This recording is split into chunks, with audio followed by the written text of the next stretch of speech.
What is up, everybody?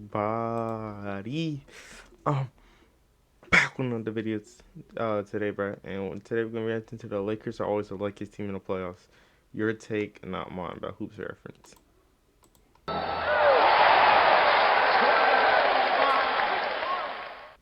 Well, it's the end of yet another week, and here on this channel that means one thing and one thing only. Every weekend I post an episode of this series we do called Your Take Not Mine, where I turn to you, the viewers, to give me your hottest NBA takes of the week based on what's going on at the time, and I then choose my favorite submissions and discuss them in a video. This week, the first round of the playoffs have been underway, and a lot of drama has unfolded, so of course there's plenty for us to discuss. In order for you to submit your takes, I make a community post on either the day of or the day before the video, Dang, similar to the one that you see on your screen now. So if you want a chance to be featured in a future episode, be sure to stay on the lookout for that. Before we start though, it turns out about 62% of you watching right now aren't even subscribed to the channel. Mine is like 98%, so please, if you enjoy the content, consider hitting the subscribe button, my God, as not only let does me it help pull out a up. ton, but I would also very mine. much appreciate it. Now with that being said, let's begin. The first take we'll be discussing today comes to us from Honeybun, and they say that Luka Doncic is already a top 5 player in the league right now, and depending on how the rest of the playoffs go for him, he might already be top 2. Now, coming into the playoffs... Bro, let me show y'all mine. Bro, mine is 90%, bro. That's crazy, bro. 90.7%. You know what I'm saying? If you watching this video, bro, just do me a quick favor, bro. Just hit that subscribe button, you know? The Clippers were definitely favored in this first round my matchup bad. with the Mavericks, but Luka Doncic has had other ideas. He's played some beautiful and dominant Luka basketball, going crazy, leading the Mavericks to a 2-0 series lead so far at the time that I'm making this video, averaging about 35 points, 9 rebounds, and 9 assists so far.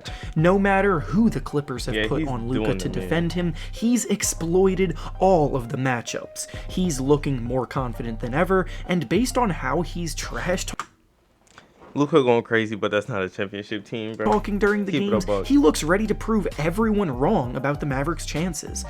With Luka, the conversation since he stepped foot in the league has always been that he was the future of the NBA and was bound to be an MVP candidate for years to come, but the question was just how soon those days would arrive.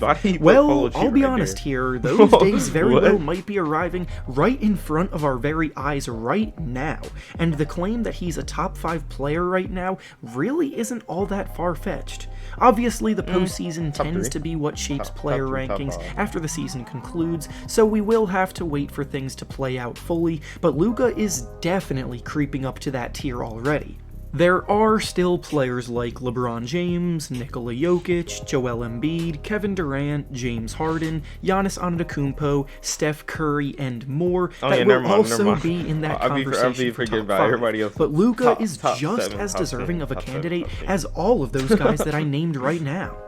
The next take we'll be discussing comes to us from Munib, and he says that the Lakers always get lucky with Dragic and Bam Adebayo getting injured in the finals last year, and now Chris Paul getting injured in this current first-round series. I understand why fans that are rooting against the Lakers would be pushing this kind of agenda, because it definitely does seem very coincidental that injuries like the ones mentioned in the take happen to come against the Lakers, but it's also pretty ridiculous to undermine what the Lakers accomplished last year and what they're currently doing this year. Injuries plagued the Lakers all season long, and it's literally why they fell into the play-in tournament and the 7 seed in the first place, as both LeBron James and Anthony Davis missed significant time this year. That doesn't exactly sound lucky to me. Because of this, they now have an incredibly difficult journey back to the finals, now having to battle with 2-seed Phoenix in the first round, then next round likely having to match up with the MVP of the league in Nikola Jokic, then in the conference finals potentially having to face the 1-seed Jazz, the Dallas Mavericks with Luka Doncic, or the Clippers if they can get their stuff together. And once again, that doesn't exactly sound very lucky to me. Injuries happen in sports all the time, and they're always incredibly unfortunate. But I wouldn't say at all that one team is luckier than others in that regard, especially the Lakers, who had their fair share of troubles with them this season.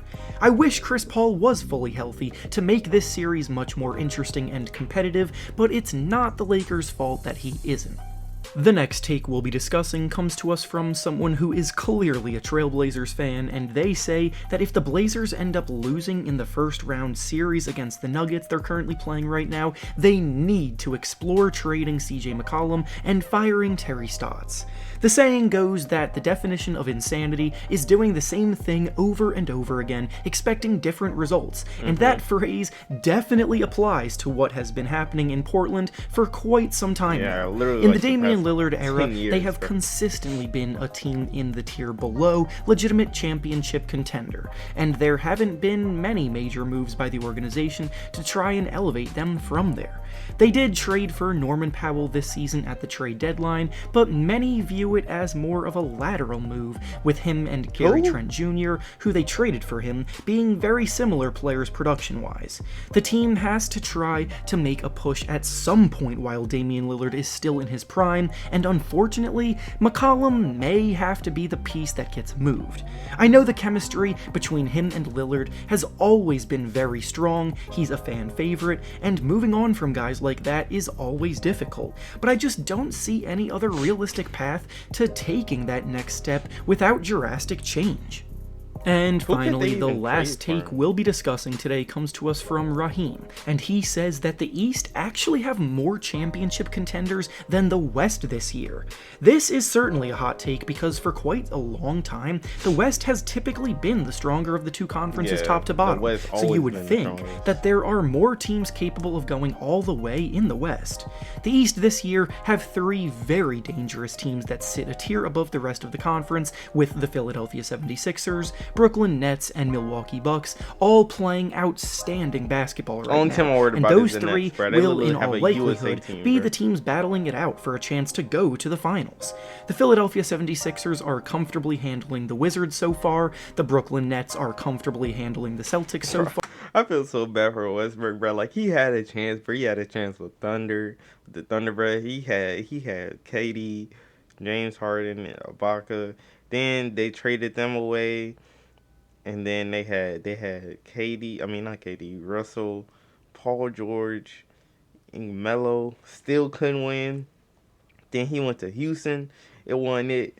He got traded from Houston, and now he on the Wizards, bro. That's tough.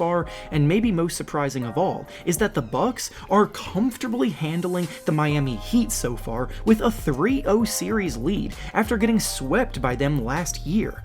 So that's three legitimate contenders in the East. Does that mean there are fewer than that in the West?